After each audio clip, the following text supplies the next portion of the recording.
Opa, e aí, voltei.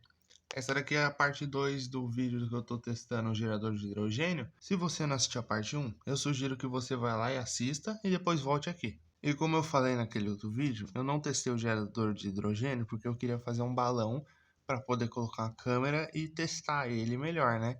Então, o plano vai ser o seguinte. Eu vou colocar o gerador de hidrogênio aqui embaixo.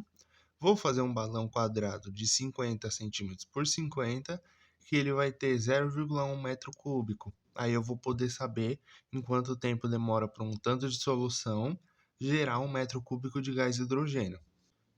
Para eu fazer o balão, eu vou utilizar o material mais leve que eu encontrei, que até agora foi um saco de lixo.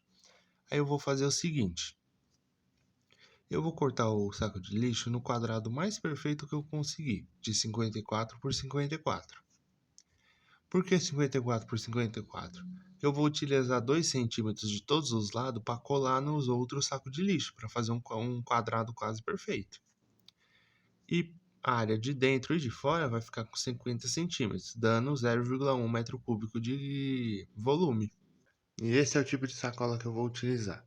Não sei quantos litros ela tem, só utilizei ela que ela é mais fininha, bem levinha.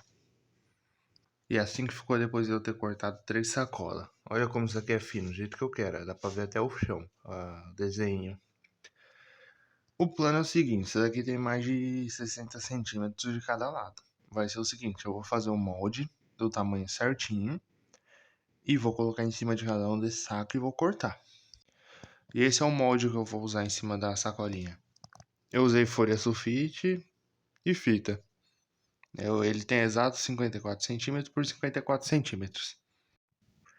E agora eu fiz o seguinte, ó. Eu peguei a sacola e grudei no chão com as fitinhas, uma em cada ponta. Depois eu peguei o molde e colei por cima. Em volta disso aqui tudo tá a fita. Então tá bem seguro. O que eu fiz isso é para poder fazer isso, ó. Tira a sacolinha. Eu tirei a sacola, ela tá se mexendo, mas o molde tá em cima.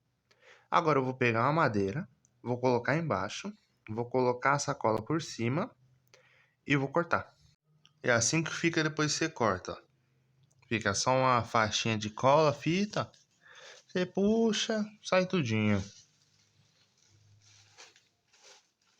É assim que ele fica depois. Sai daí. Sai.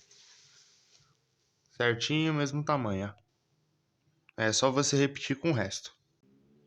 E é assim que elas ficaram depois de eu ter cortado. Demorou mais ou menos meia horinha pra fazer todas.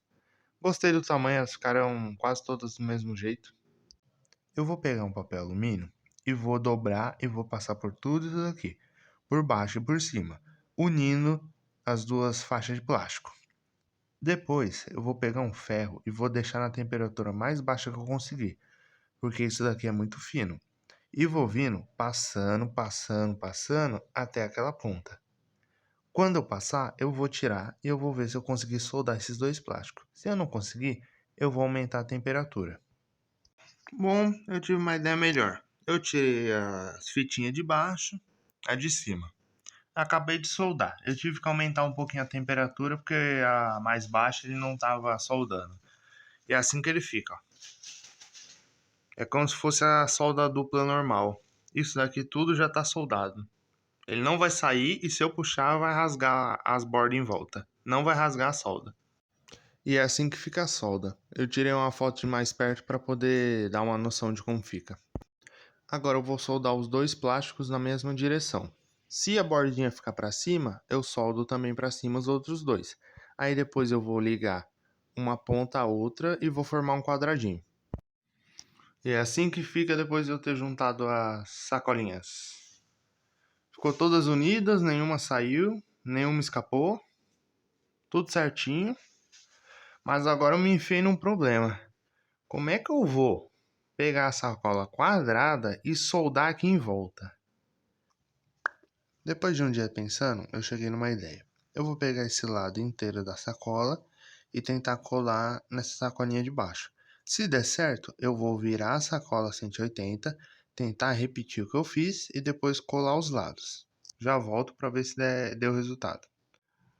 E por incrível que pareça, superando minhas expectativas, o negócio soldou. Eu consegui fazer uma sacolinha meio quadrada. Agora eu vou fazer uma parte um pouquinho mais difícil. Agora nessa etapa eu vou fazer o quê? Eu cortei 5 quadradinhos de 10 por 10 centímetros. Eu vou unir eles e fazer um semicubo. Com o semicubo feito, eu vou pegar essa sacola e vou enrolar por cima. Vou soldar o encontro da sacola até embaixo. Quando eu fizer isso, eu vou ter feito um tubinho. Com esse tubinho, eu vou utilizar para soldar na sacola. Eu duvidei que ia dar certo, mas acabou dando certo. A solda deu certo. O resto do tubo tá aqui embaixo. Por isso que eu não fiz o cubo completo, que era para deixar o tubo por baixo. Agora eu vou fechar tudo isso daqui. Vou colocar um alumínio por cima e vou prensar no ferro. É assim que ficou a solda. Tudo certinho, não vai sair nunca. Agora eu vou pegar aquela face que sobrou e vou colocar em cima. E depois de ter colado aquela face, ficou desse jeito. Agora eu vou fazer um corte no meio por onde vai passar o gás. Eu fiz um corte quadrado só para combinar com a solda mesmo. Mas se você quiser fazer um corte redondinho, tudo bem. O importante é passar o gás por aí. E assim ficou a junção da solda. Olha como ficou resistente. Aí depois de tudo eu só peguei a face, colei do mesmo jeito que tinha colado as outras e enchi o balão para ver se estava tudo certo. Quando eu enchi, eu vi que tinha um pequeno rasguinho entre uma das soldas, mas depois eu só juntei as duas e soldei de novo. Como você pode ver, ficou bem resistente. Ele cai no chão, mesmo cheio, e não estoura as soldas. E aí era mais ou menos meia-noite, então eu decidi fazer um teste de vazamento. Eu enchi nesse horário para depois de um tempo eu poder ver quanto do ar ia ter escapado. Aí já é mais ou menos 7 da manhã. Aí já dá para ver que mais ou menos 50% do ar escapou. E aí é por volta de meio-dia. Dá pra ver que escapou mais ou menos 80% do gás. E em 12 horas escapar 80% não é ruim, mas também não é aceitável. Depois eu esvaziei a sacola e fiz uma pesagem. Dá pra ver porque o gás escapou. A membrana do plástico é tão fina que o ar consegue escapar entre ela. Bom, agora o balanço está feito. No próximo vídeo eu vou tentar testar o gerador de hidrogênio e ver se dá certo. Valeu por ter assistido e até a próxima.